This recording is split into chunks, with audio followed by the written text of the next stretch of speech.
If you're not an LCK fan, you're gonna be excited. Yeah, and T1 have been There it is. very, very good at making finals. They were in the finals of MSI last year, and they want to get to another one. That's the first step for them. Aphelios is banned away, so everybody quite happy with at least step 1 change. And step 2 was throwing the Kennen out of the window and going with another first pick. Also very happy with this one. Cassante obviously flexible to Niski as well as JC. Really like the different direction here from Matt. As you were saying, you know, at the start of the game too, we didn't know if it was a salty run back. Turned out to be one, so you have to swap things out. And T1, with the Aphelios taken away, will say, okay, we can't just play Jinx. This is something that they did throughout the entirety of last year's spring as well. Can I ask you a quick question here? Do you want to know what Kazi's damage per minute is on Jinx across the 7 games he's played? I'll give you the number. It is 888. Do you want to know what Guma's pays? What? No, hold on. Oh, excuse me, ignore me. Moving on. I got my wrong series. Looking for a minute now. Pivot. A glitch in the quick stats, which were, by the way, stats that I had gotten.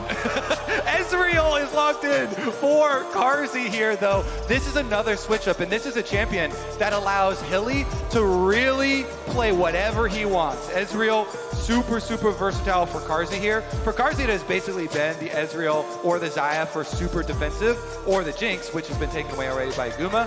And so it just gives them a lot of options. They could go double poke down there.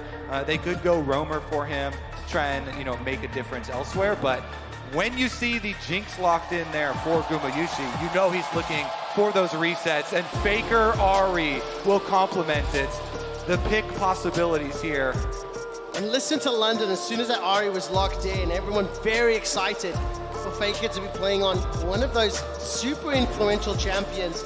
Definitely not your traditional kind of like assassin, who plays a little more of that supportive role in that mid lane. But Ahri has risen in priority throughout the course of MSI, one of the most important mid laners. And once again, the support picks of Pyke as well as Lulu banned away. And I think that T1 also identified, to me, the biggest difference maker, even though the bot lane went as well as it did, in game number 1 for Mad, and a lot snowballed from that, was how much impact Aoya was able to have. Due to the early 2v2 in mid-jungle going the way of Mad, they were able to continuously have prio, keep map control, and really pummel both side lanes from T1. And with this Ahri and Maokai combination, I think there is so much setup around these skirmishes, which is where I think Mad have kind of struggled the most. And if you have Owner on the Maokai again, as we assume it is going to be, then the Twisted Advance into Charm, pressure on Niski. Oh, yeah. If Niski's going to be the one taking the Annie and they don't swap it down to bottom lane instead, is going to put a lot of kill pressure on that possible lane too to help out with all these options for T1. So T1 really diversifying compared to the first 2 games here with that Ahri pick. I was kind of waiting for a fresh ban. Of course, we don't know yet what Zaze is going to pick, but Jinx and Fresh is something that Guma and Carrier have used to a disgusting level of power in the LCK. And of course, those final 2 bans, by the way, interested to see the Kennen banned away. Maybe expecting him to come back in. Niski actually has 0 games played on Cassante mid ever. It's not going to be the Thresh instead of the Tom Kenta we were talking about. And Jace was the final ban there from the Mad Lions. So TK now locked in. We're waiting to see what that final pick will be in the jungle for Ona. And Mad Lions have to run out the composition, Kobe. I'm super excited for the carrier Tom Kench because he has played it in multiple Champions Queue games in the last few days here. So he's definitely tip-top shape on that one. And he's going to be Lee Sin again here for Mad Lions. Are there any shenanigans that the Professor can pull out? Perhaps. Niski's Annie left somewhat to be desired. I think in general, LEC Annies in mid leave something to be desired. And if this Swain is locked in, there is technically still a chance it can flex mid and bottom. But of course, will instead be the pivot. So Niski busts out his Twisted Fate. It is his 4th most played champion. 72% win rate. And that will mean Annie going bot, Cassante top. And what will the answer here be from Owner? Well, I think Owner is probably going to take the Maokai in his hands. So looks like Zeus might be on frontline duty again. They're going to go triple frontline. No Enchanter, first game here for no Enchanter for T1 for the extra boost onto Guma for the extra carrying power. But Jinx, if you just get the first kill anyway, then you get excited, and that's going to be the goal. I do like the switch from Mad Lions, though, to have Nisqy on his Twisted Fate. This is also a champion where he was famous for when he was playing in North America, ganking towards bottom lane. Maybe they can put some more pressure on Keria, Guma, Yushin. They do have the Tahm Kench to avoid one of them, but there are so many repeat stuns here and possibilities. Man, this has just been, I'm more balanced this pick and ban. So we'll refocus up for the game. The one thing I do like about Twisted Fate, and the one thing that I'm having for some hopium, do you know all that zone control, all that crowd control, the difficulty to get into Yuma? Do you know how you get around that? Just Destiny behind him. You get full vision, you avoid all of that CC. That is true, but if you throw a gold card, Devour is still up, and the rest of your team is looking at Maokai, Ahri, and Cyan, might still run into some troubles, Quick Shot. What I'm most excited for is mid-jungle 2v2s, though. The opening of this game, because each of these mid laners has set up complementary to their junglers here. So Twisted Fate plus Lee Sin, you can as well go on the attack from Mad Lions. Again, the recipe for success for them in the beginning of game number 1 was winning the mid-jungle 2v2 initially, and then as well, Hilly making some plays on bottom. Let's find out what happens. London, I have a question for you. Do you think Mad Lions will bring this to game 4? It's a bit more volume than I was expecting. And who here thinks that T1 will close this series out right now? That's what I was hoping for, a little bit more volume here. I'm trying to lean into the local support, whether or not that 6th man can help Mad Lions out. Another game where the Mad Lions group up early, get both game 1 and game 2. They kind of pushed as 5. In game 2, they were able to find that first blood onto Ona. This time around, no target available for them. And I think we need to keep a close eye on how Kazi and Hylissang handle and deal with Guma and Keria. If Hilly is able to be unlocked, able to roam with that Annie, maybe combo with TF potentially. Maybe there's some of those tools as all of a sudden it's T1 and grouped up. I'm looking for a little bit of a late invade here. Yeah. Nisqy's in a little bit of danger. Gold got primed. Tongue Lash connects. Rockets being fired. Flash. Traded for the Ignite, and underneath the tower, Nisqy loses more than half of his hit points. Oh, the mid-jungle 2v2 that I was so excited for just got really, really difficult for Nisqy and Elyoya. No flash on the Twisted Blade, plus Elyoya's getting zoned out of his own jungle. Oh, gets knocked backwards. Decimating Smash will force the flash as well. Nisqy and Elyoya. If that 2v2 was hard already, now it is near impossible. That's a lick onto Kazi. A rocket fired from Guma. Hilly and Kazi stepping back. They will get into lane, but both mid, jungle for Mad Lions have lost their flashes. And this Sign strategy is something that T1 challengers actually pulled out as well, using the Sign early on as a pressure point to generate an advantage for your jungler and making sure that Owner gets the early lead here. Yeah, Zeus went in level 1 and warded the blue buff Gromp area, and then immediately recalled and walked all the way down mid lane to join T1 with the rest of their invade, and now you have 4 people ready and primed to dive bottom. Oh, sapling toss. Gets the slow onto Kazi. Level 3 for Ona. Decimating smashes, sidestep, cleanse, flash. The shield comes up. Zeus is down. Bakuma's on the board. Got himself the kill. And Zombie Scion chases 2-1 to T1.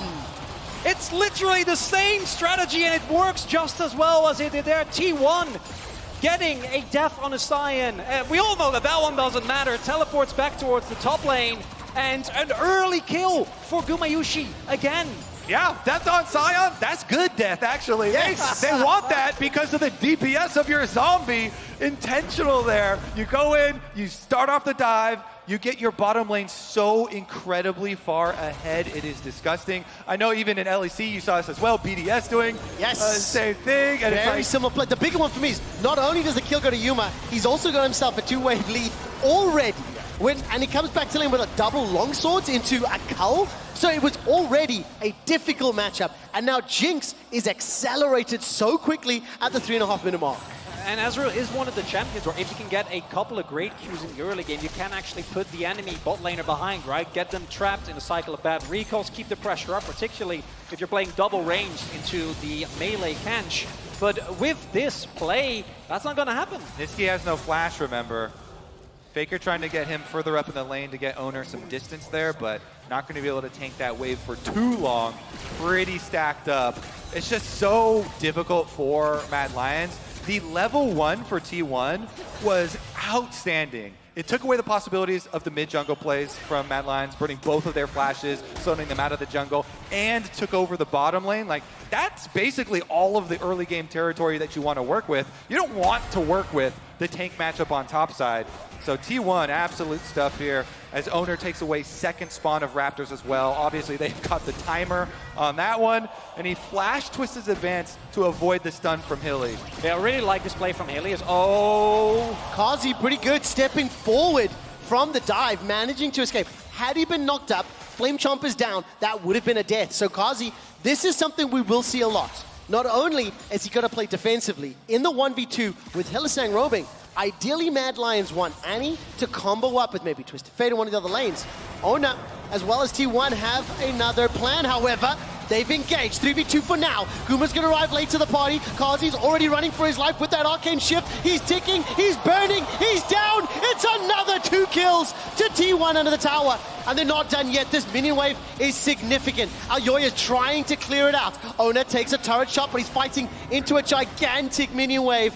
And Aoya's running for his life, trying to sacrifice. I don't know, did he get tagged? I think that cat execute ends up landing, so denies another, but that is a gigantic lead already for T1. And it starts off okay, right? Because I actually like the play from Hilly to try and apply pressure. Because if you're an Ezreal with Call and Boots and you're going up against Doran's play double longsword Jinx, like you're not getting anything done in that lane. But then, unfortunately, Owner is able to get out fine. And then on the counter play, as they are able to get the wave, and even though Karst didn't die, it did take a decent amount of damage, it sets up the subsequent dive. And even with Aoya and Hilly there, they lose the 3v3, and now this bot lane again out of control. I absolutely hate Scion level 1s. I mean, it's been used effectively, very, very effectively, but it is so game warping to even have that as an option.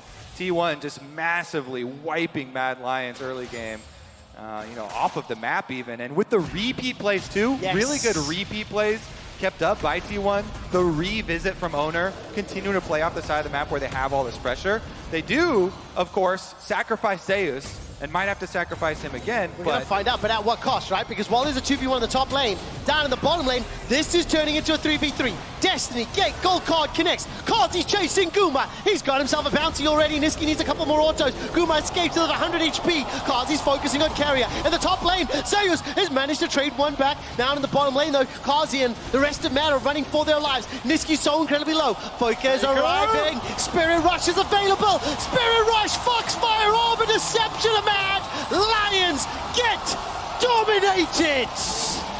Faker has arrived. Flash ulti into them. Hits the charm under tower as well. T1 unstoppable here. Yeah, Zeus. Wow. Okay. Chef's kiss, that was beautiful. Oh, no. They're not done, Trevor. They're not, they are. Mad Lions, sorry, correction. Mad Lions are done. Chronicler, that was beautiful from T1. Okay, I want to propose a deal to you guys. Okay, what's that? You get a Fed Cassante. Okay. I get a Jinx with 3 kills, an Ari with 2 kills, and a Maokai that's monster fed. I mean, what do you say? It's already been accepted. Yes. No, man. Well, love to hear that. It's definitely not the deal that I would have wanted to take, but look at that scoreboard. 206, 202, 302. Not only is there gold leads everywhere, it's concentrated, Kobe, in all the players you want. And even Sion, who was dove 2v1, still managed to pick up that kill and is on the same gold as Chasey. So that deal that you made, you lied, and the terms have not paid out. Well, he's up in CS. Hylissang forced a flash, and Nature's Grasp flies out. He's charmed, he's caught, he's taken down. 10 kills for T1 at 8 minutes, and London is turning into a library as T1 have arrived and they've started their campaign at MSI in phenomenal fashion. All right, Faker gonna come and try and chase Niski off the turret plate. Turret plate acquired. There you go, Trevor. 4 Mad Lions. Glass half full. I like it, Kobe. 170 gold. Even London's like, bro, too much. Because there's 3 plates secured for Guma in the bottom lane. 25 CS up. The Dragon is being secured here.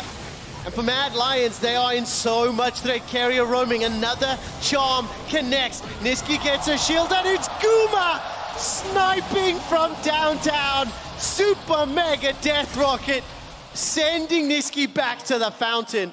That gold lead accelerating even further. And it looked like that Rift Herald as well. While it was picked up by Alioya, this bottom tower is under threat. Pow being used to do so much work here for Gumayushi. What's that? 2,000 gold lead in the bottom lane alone at 9 minutes. And now Carrier, do you know, I reckon they could even dive again if they wanted to. And absolutely, like at this point, T1 can do whatever they want on the map. Well, right now, T1 are going to be defending this top lane. Rift Herald was dropped. Shelly's going to get that charge in just a moment, at least moving the plates gold over to Chasey. He's pulled backwards. I'm keeping an eye on the mini-map. Mid lane is pushed in. Niski's got that Destiny available. And the only way that I see Mad Lions being able to claw back this deficit, Twisted Fate plays need to be consistently and consecutively successful. For Mad Lions, this game is already nearly untenable. It is a jinx that's approaching Mythic, like 10, 12 minutes in. And I think if, yes, some of those shutdowns can come in, that's a 500 gold shutdown, which is huge at this stage. Xayos running away from his life, unstoppable force will be enough to get him out for now, and Hilly and Chasey cannot find that kill. Yeah, Mad Lions continually trying to throw as much as they can up towards top side. They use the Rift Herald up there. They got the extra turret plates. Chasey does have his lead, but Owner actually walks over into him. He does indeed. Destiny into the gate, the gold card, the decimating smash. Nature's Grass, Ponga lined up, Mad Lions avoided, but look, they cannot get onto Owner. Now, where is Faker? Sonic Wave connects from Alioya. Dragon's Rage is still up for him. Hilly's the next target. No mana, no flash, no chance. Tower has fallen in the bottom lane. T1, they continue to apply pressure. Charm comes out, wait just yet. Kick back forward under the tower. No, chase forward. The Lee Syndrome sends Alioya to the fountain. And Niski takes so much damage from the Orbit Deception. Carrier is cutting off the retreat. Hilly and Niski, 2 targets as the teleport now being channeled. Chase is coming in with that Frozen Fist, and T1, they fancy not enough just yet, backing out for now. But again, they are the ones that are dictating the pace of this game.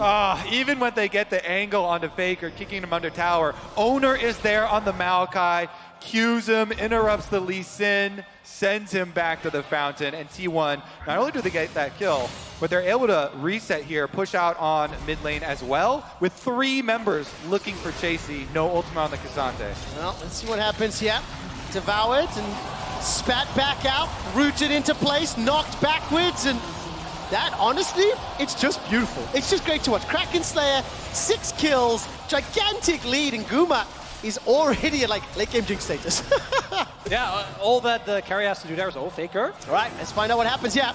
Charm is sidestepped, gold card connects, Faker just about taken down. It's the moral victory for the Mad Lions. It is a shutdown there for Carzzy, so Ezreal gets some money back into it, but the whole time Guma's just eating up here on these turret plates. The Cassante was almost 3k gold. So Guma got all 5 plates in the bottom lane. Yeah. About to get, what, 3, 4 plates in the top lane. I don't know how many individually he's collected, right? I'd love to know if our observers or stats team could maybe give us some info on that one, because Guma is just flying ahead. Multiple members of Mad Lions trying to get him. Now that is a big shutdown, 650 gold. The 4,500 lead that they have, that will be helpful for Mad Lions, but they really need to try to catch him unawares, and right now that hasn't been the case. What I think is really hard for Mad is like picks like they got there on Faker, that's what they need to do, right? As you were pointing out, Yes. you need to try and leverage the TF and the value that it provides to make these plays around the map. But T1 have either been shoving in and having full control of the map, having full control of vision, and thus being very acutely aware of where Mad is, but also, if it is ever anything less than like a 4 versus 1, whoever is in there could probably stall until the rest of T1 arrive. Yeah, with the setups for team comps in this game, Mad Lions have to play the map. The T1 have such a big advantage in those 5-on-5, so the dragon that's about to come up, I should see it sacrificed by Mad Lions. Mega Death Rocket this time, not going to be able to work it out. But Guma's got a couple more plates in front of him, swaps over to Pow Pow. Hillisang looking for the stun, connects it onto Faker. Gold card after the second Spirit Rush. Sonic Wave has connected. Dragon's Ridge not available just yet. And under the tower, Faker still gets one back. But any gold for Mad Lions is good gold. Chasey, while he's being chased by Ona, don't think it will matter. Guma just, by the way, taking another tower. That's the guy you've got to kill, Mad Lions. Yes, killing Faker looks and feels good, but that 700 gold bounty is the one they have to find a way to unlock. And the thing is, like, they kind of had to go top lane, so it's like whoever's there is who we have to go for, because we can't fight this dragon. We can't fight the 5-on-5, so we have to go for those picks, extend the map, try and play as much range as we possibly can. That's why T1, keeping Guma in mid lane. He's safe. They get their tower there. They know it. The money's rolling in. The dragon's rolling in as well. And even with that, right? Even with Faker missing a charm, they still trade 1 for 1. So what you end up getting just isn't enough, but Mad is in such a tough position because if you do actually try the fight with the disadvantage that you're in, like, it's just not going to work. So all you can do is try to find picks. When you find the picks, they don't really work out because of how far behind you are, but you got to try. Listen, there's 4 out of 4 players are even in gold. Unfortunately, the 4,000 gold lead is all in Guma Yushi's back pocket. There's 4th minute Infinity Edge. And that is exactly where T1 wanted it. I will say, by the way, I just want to give huge props here to Guma and Carrier, because throughout the series, Guma's stats were 18 kills, 7 deaths, and 15 assists combined for game 1 and 2. And he's already at 602. But Carrier, 1, 2, and 37 for the 2 previous games. Add 8 additional assists, 45 damn assists in 3 games. It is fantastic performance from the bottom lane, which has been the tip of the spear, which the comps have been built around, and they are the players that are unlocking these wins for T1. Exactly. The comps and the level 1, I put so much emphasis on the advantage that T1 gains. T1 gains so much with that invade, completely splitting the map, and having the repeat dive ganks from not only Owner, but as well Faker going down there. They just hand-fed Guma Yushi this game. Yeah, and I mean, like, you've already pulled that one meme out, the deal, you get, I get. The other one I'm thinking is that Scion. It all started with that damn Scion. Another tower falls. The engage from Ona onto Niski, and the Mega Death Rocket won't connect this time, but I don't think it matters. Guma turns to Fishbones and picks up his lucky number 7. Carrier goes forward with a dive, forced to flash defensively. True Shot Barrage has been fired and Hilly is being shot down. Faker goes over the wall. The charm won't find it. 16 minutes and the base has been broken open. LCK's top seeds have destroyed LEC's top seeds. And how much more can they get? Kazi is going low. He's taken out. Mad Lions cannot defend their base. At 16 and a half minutes, the Nexus turrets are being destroyed. The Nexus could be focused. It's up to Chasey to defend it. Have T1 seriously won a game in 17 minutes? I have never seen a more dominant win from a second seed taking down LEC's number 1 in 17 minutes. T1 embarrassed Mad Lions. Guma God. Holy. London, put your hands together.